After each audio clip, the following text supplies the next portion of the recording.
আসসালামু আলাইকুম। আমি আপনাদের মাঝে অনেক দিন পর ভিডিও নিয়ে আসলাম। সচেতনমূলক ভিডিওটা হলো আমার শাপলা ট্রান্সপোর্ট দীর্ঘদিন ধরে আমি সম্মানের সহিত ব্যবসা করে আসছি। এরকম কোনোদিন আমি ফল্টে করিনি বা আমার কোনো সমস্যা হয়নি।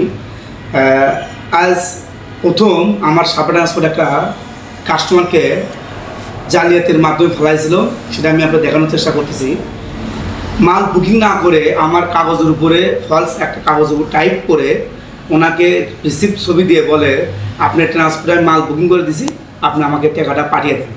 পাঠিয়ে তখন আমাকে বলে যে দেখেন তো, এত কম দামে মাল আমার কাছে বিক্রি করেছে, আমার কাছে ডাউট লাগছে, আপনি একটু আপনার অফিসে ফোন দিয়ে এই মালটা বুকিং হয়েছে কিনা একটু শিওর।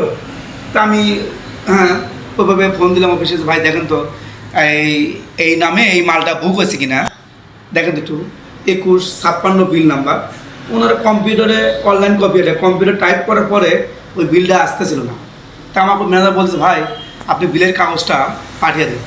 আমি বিলের কাগজ পাঠাতে পরে আমিও একটু টের পাচ্ছিলাম যে এখানে একটু ফলস হচ্ছে, কারণ কি পেরকের ঘরে আপনি পার্টির নাম লিখে রেখেছে, যাই ঢাকা থেকে মাল পাঠাইছে তার নাম না লিখে উনি যাই পাবে তার নামটা লিখছে। তারপরে আপনি কিছু কালি দিয়ে আপনার টাকার অঙ্ক ভরাইছে, আবার তারিখ ডেট টাইম সেটা মিস করছে, সেটা আপনি কলম দিয়ে বা ওই সাদা কালি দিয়ে মিশে নিচে দেখা যাচ্ছে যে বিল 300 টাকা ভাড়া বাকি। আবার উনি আর একটা টাইপ করছে 160 টাকা। তো এইসব মিলে আমার কাছে মনে হলো যে একটা ফলস। ম্যানেজার দেওয়ার পর ম্যানেজার বলল, না ভাই এটা অরিজিনাল ফলস, এটা জালিয়াতি করতেছে। তো আমি আপনাদের কাছে একটি কথাই বলতে চাই, যারা ট্রান্সপোর্টের সাথে সংযুক্ত আছেন বা মালামাল বুকিং করেন, অবশ্যই যদি কোনো নতুন পার্টির কাছ থেকে মাল কিনতে চান বা কিনে অবশ্যই খুব সাবধানের সহিত মালটা কিনবেন।